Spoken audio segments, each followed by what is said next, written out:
Olá, meus queridos, sejam bem-vindos diretamente de Dois Córregos, interior de São Paulo. Eu, André Massolini, peço licença para falar com você. E olha, nesse mês de agosto agora, nós abrimos a turma de 2025 para o meu curso Iniciação ao Autoconhecimento.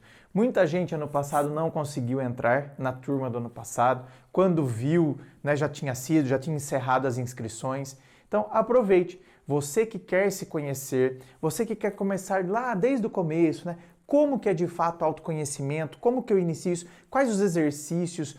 Que tipo de exercício racional eu tenho que fazer? O que será que está de errado? Por que eu tenho baixa autoestima? Por que eu não me enxergo do jeito que eu deveria me enxergar? Então aproveite, se inscreva nessa turma agora. Provavelmente será a única turma de 2025 do Iniciação ao Autoconhecimento. Tem as lives, a gente faz 2 lives para que você possa tirar dúvidas ou fazer questionamentos e colocar alguma questão que esteja acontecendo aí na sua vida e eu vou responder a sua questão. Não pense que a sua questão vai ser colocada lá e alguém da equipe que vai responder. Não, você vai fazer uma pergunta antes, com calma, e aí no dia da live eu vou responder a sua pergunta, até porque a turma é bem pequenininha. Não é uma turma com 100 alunos, não. É uma turma bem pequenininha, tá bom? E nós estamos falando de um curso onde você tem 10 módulos, mais, Porque tem os módulos e os submódulos, com extenso material para te auxiliar no autoconhecimento. E estamos falando de um curso que custa menos de R$400. Então não pense que é um curso que custa R$2.000, R$1.500. É menos de R$400. Aqui na descrição do vídeo tem aí o link para você se inscrever nesta turma de 2025 do curso Iniciação ao Autoconhecimento. Muito bem, vamos então à pergunta dela, que diz assim. Boa noite, tudo bem?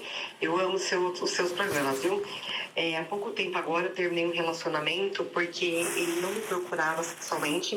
Sempre que eu tinha que procurar se a gente tinha que ter sexo ou não. E quando a intuição da gente começa a gritar, eu procurei no celular dele e eu só achei pornografia de homem. Homem com pornografia gay, rola gigante, com rola grande. E, André, tem horas que eu tenho saudades dele tudo, sabe? Fico pensando, será que não é coisa da minha cabeça? Será que talvez ele não é só viciado em pornografia? Mas aí eu fico perguntando, se ele fosse só viciado em pornografia, ele me procuraria mais, E só tinha sexo se eu procurasse. Ele falava que era o jeito dele, que ele gostava de ser procurado. Essa coca é Fanta ou não? Se essa coca é Fanta, bem, é Fanta uva, é Fanta maracujá, é Fanta... O que mais tem de Fanta, gente? Fanta uva, Fanta maracujá, olha, Fanta fruta do conde, Fanta pera, Fanta kiwi. Kiwi, bem, peludinho por fora, mas frutinha por dentro. Ih, querida... não, gente, tem coisas que, olha, aqui são 2 pontos, O primeiro ponto que a gente vê aqui, vamos pegar primeiro o ponto dele. O primeiro ponto que a gente vê aqui é o homem que se esconde atrás de uma mulher. E são muitos, viu, gente? São muitos que se escondem atrás de uma mulher. Aí é por preconceito. André, mas a sociedade mudou muito, Hoje, pleno século XXI, a pessoa continua... se escondendo por preconceito. Sim, realmente a sociedade mudou muito. Eu, por exemplo, tive a minha infância aí no comecinho da década... Não, minha infância foi na década de 80, E a minha adolescência na década de 90. Então, para mim, na minha época, realmente era muito difícil. Muito difícil. Ainda mais eu, que nasci numa cidade tão pequenininha como é a minha cidade e no meio rural. Então, não se pensava, Assista entrevistas da década de 80 e 90, como que a pessoa via a questão da sexualidade, era um horror, a questão da homossexualidade. Então, na minha época, realmente era muito difícil, credo, não gosto nem de lembrar. Por isso que eu ficava fechado, Porque também ninguém jamais poderia saber, só que eu nunca me escondia atrás de mulher, isso não. Então, nem na época, de colegial, na época de... Por exemplo, os amigos estavam falando, e eu estava lá no grupinho hétero, e aí os amigos falando que da gostosa e tal, eu me esquivava, eu não falava gostosa, não sei o quê, ficava na minha, dava risada, não sei o quê, Então, mas Nem nisso eu me escondi atrás de mulher. De fazer comentário, porque é gostosa, porque se eu pego ela...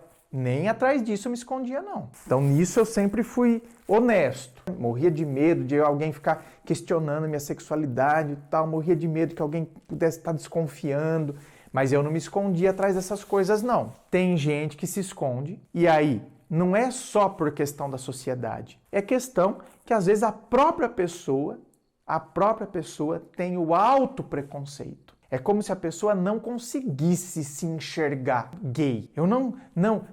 Jamais, ninguém pode pensar isso de mim, que vergonha! Então, ela tem o autopreconceito. A visão que a sociedade tem, alguns da sociedade, não estou falando com a sociedade como um todo não, né? Essa visão que alguns da sociedade têm que isso é falta de vergonha, que isso é um erro, a própria pessoa carrega. Então, né, quando eu vejo que é um erro, se é um erro, eu tenho que apagar. Por isso que tem gente que quer matar gay. É um erro, o erro tem que ser apagado. Então, a própria pessoa tem essa ideia, é um erro, então eu tenho que apagar isso de mim. Eu tenho que esconder isso de mim. E aí eu escolho me esconder atrás de uma mulher, de constituir uma família. Então, o primeiro ponto que a gente vê aqui é isso.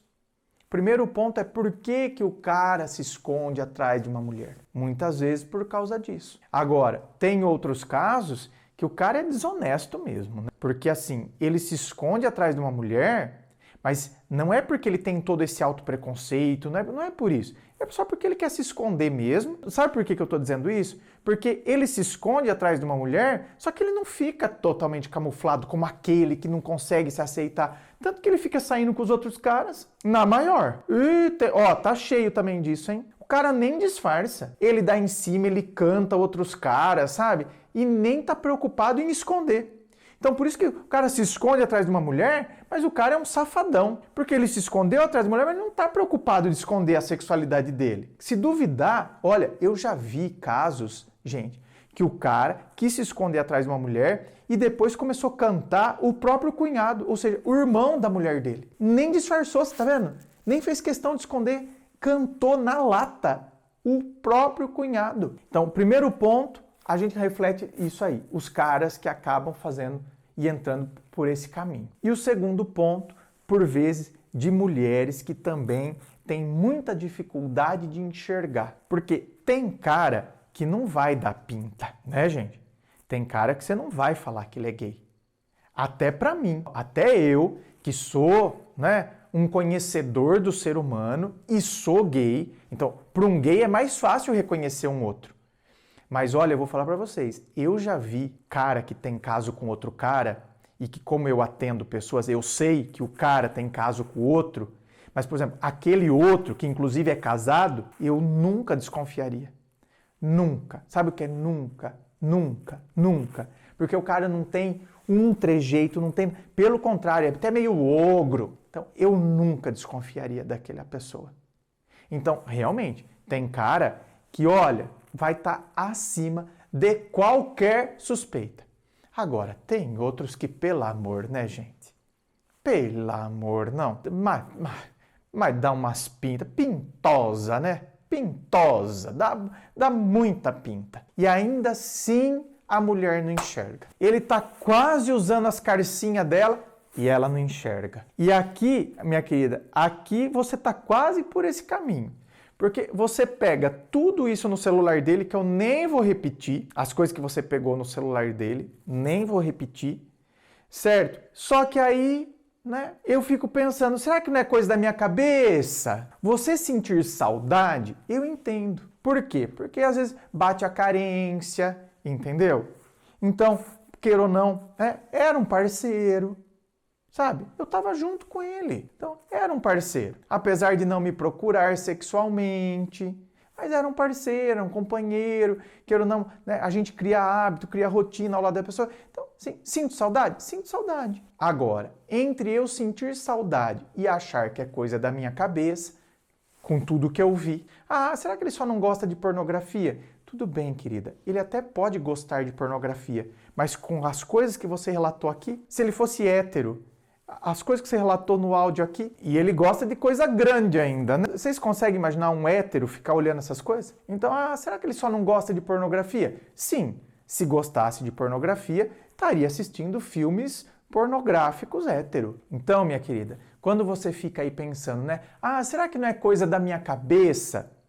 É que a sua saudade, e eu disse que sentir saudade a gente até entende, mas a sua saudade está influenciando. Ou seja, essa saudade, né? O meu cérebro, eu quero eliminar isso, porque a saudade ela chega a doer. Então eu quero eliminar. E para eliminar eu tenho que voltar. É como se eu tivesse com dor de cabeça e para eliminar a dor de cabeça eu quero tomar o remédio. Então eu tô com saudade, a saudade chega a doer e para eliminar a dor, como que eu elimino a dor? Voltando com ele. Só que para voltar com ele, eu preciso, na verdade, passar pano para tudo que eu vi. Então eu passo pano acreditando que, não, é coisa da minha cabeça. Ou seja, eu me faço de tonta para que eu possa voltar. E voltando, eu elimino a dor da saudade. Por isso que a gente tem que tomar cuidado com todos esses processos psíquicos que, na verdade, nos deixam bobos. São processos psíquicos que nos deixam bobos. Eles acontecem, mas a gente tem que estar, sabe, em alerta. Inscreva-se. Fico aqui aguardando a sua inscrição. Se você curtiu, dá o seu joinha, compartilha aí com seus amigos.